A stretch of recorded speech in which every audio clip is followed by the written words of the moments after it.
what was the main purpose of yoga? Well, the main purpose of yoga was to prepare the yogi for the final three limbs, that is, concentration, meditation, and higher consciousness, that is, dharana, dhyana, and samadhi.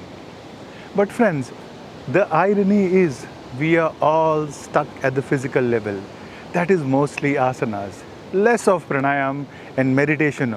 Oh my God, that's too boring. Friends, in a word, asana means posture, but that's not entirely accurate. A translation rarely are perfect. It implies a comfortable position meant to help you as you meditate. It also embodies other terms such as steady or alignment. Interestingly, in the West, the term asana has become synonymous with yoga. And yoga, in the Western sense, means what you do as a type of exercise that involves different postures. The word yoga, as you might have guessed from Yoga Sutras, is so much more than that, as in the 8 limbs, and we are talking about the third limb, yoga. The word itself means to yoke or to bring together. Indeed, yoga brings together the mind, body, and the spirit.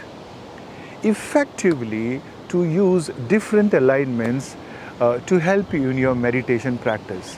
When you steady the body and find a comfortable way to meditate, you can then help to settle your mind, working your way to the 8th limb of yoga, that is samadhi, the completely settled mind.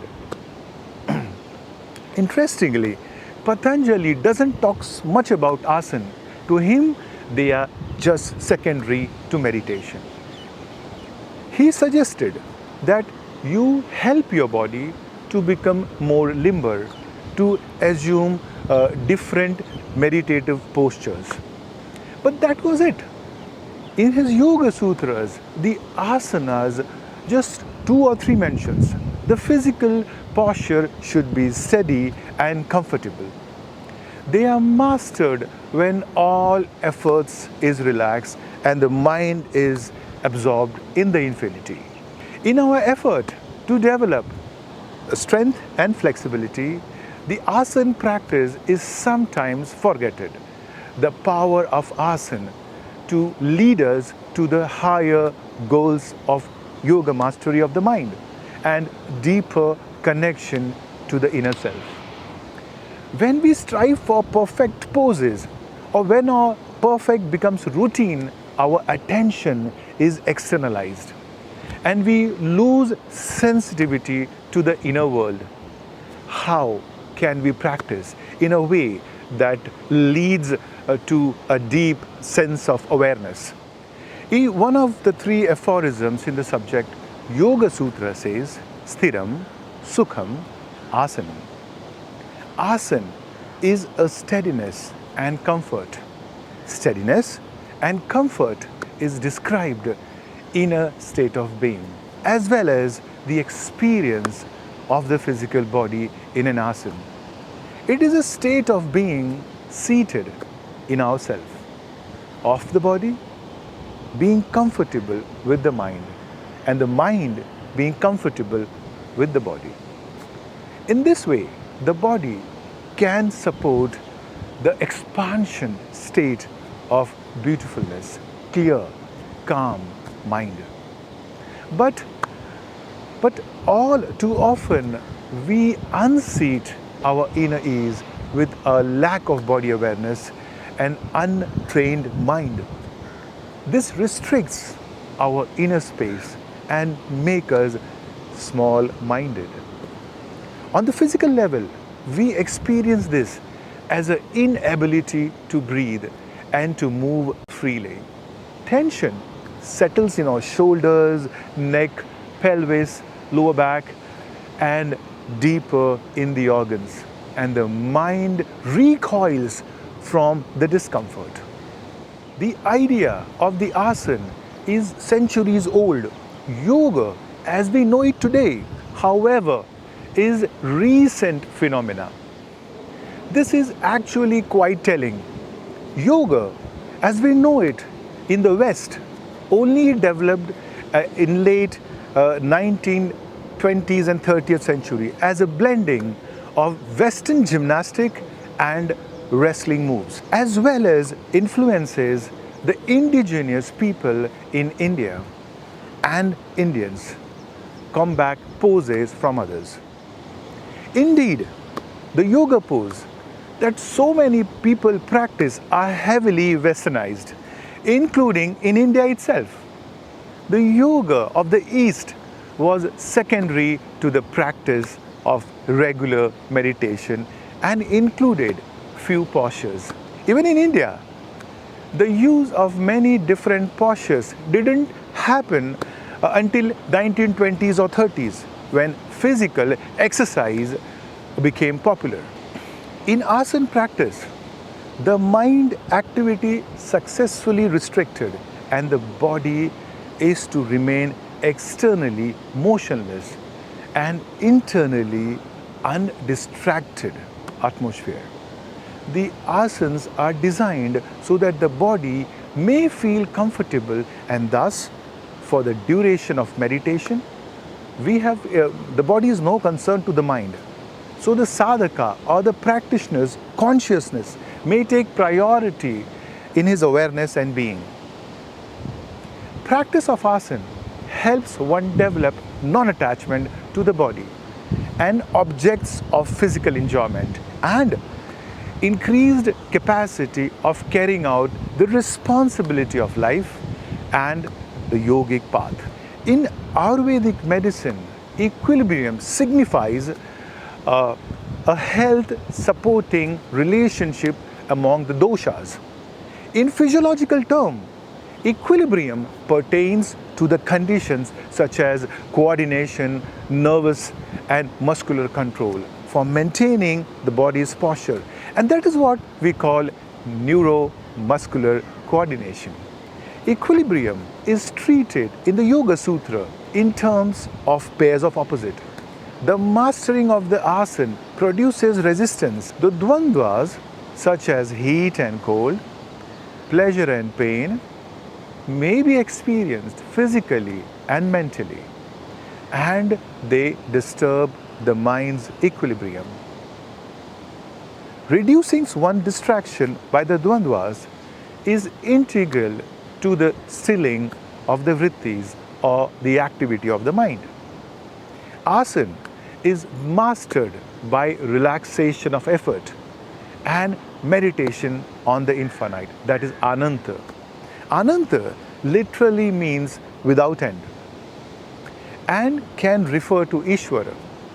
Relaxation of effort means ceasing to give mental attention to the maintenance of a posture, so that the body is undisturbed and the conscious mind is gradually freed from agitation by physical sensation. In asana, the body must become able to maintain physical stability and counter deviation from its position during meditation. In Iyengar's tree of yoga, asana is symbolized by branches in the various positions.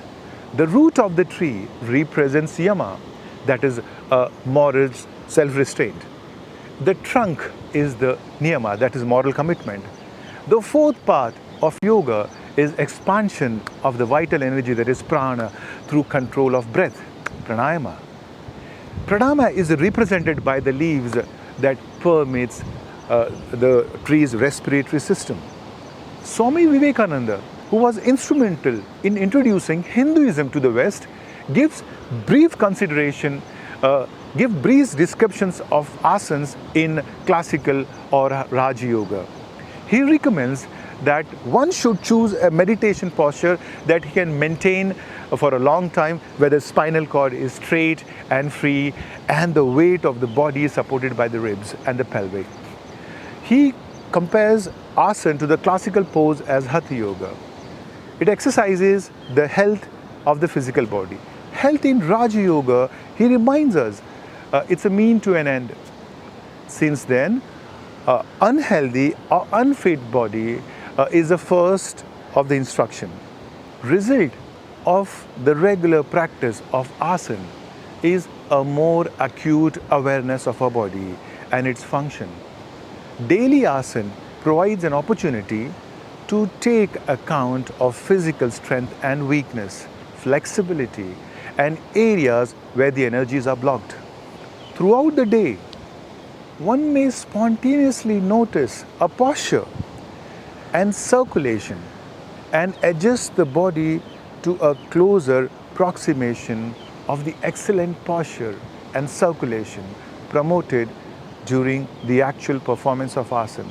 Circulation, it was not just a physical substance like blood, oxygen, lymph, but the prana, the vital energy of the cosmos and the living organism. Asana clears the nervous system, causes the energy system to flow without obstruction, and ensures an even distribution of that energy during pranayama. The practice of yoga is engaged not only when one does asana or pranayama, but is a constant commitment. Asana helps the physical body to be awaken the power of consciousness that infuses the material body, thus potentiating the discrimination of doshas and prakriti. Yoga brings man to a natural state of tranquility. Yoga exercise both preventive and curable. Asana is not just exercise. Whichever posture brings you comfort and stability, that is comfort.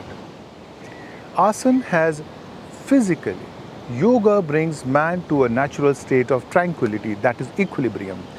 Thus, yogic exercises have both preventive and curative value. Asana is not only exercise. Whatever or whichever posture brings you comfort and stability is an asana. What is comfort? You have to define this. This is a very delicate issue. Discomfort is very different for different people. The smaller your comfort zone is, the more miserable you are. Your happiness depends upon your extent of comfortability. Asana is not just doing exercise.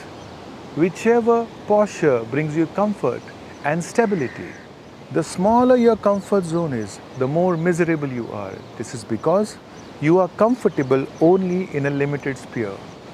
If you are comfortable sitting on a chair, then that is your comfort zone. If you have to squat on the floor, it's a little difficult. If you practice sitting on the floor, if you practice bending your limbs and every part of the body, then your comfort zone increases. If you just observe a baby from time to time, a baby would have done all the yogic asanas. When your body becomes flexible, your mind also becomes lighter and flexible. Till then, take care, keep smiling. Namaste.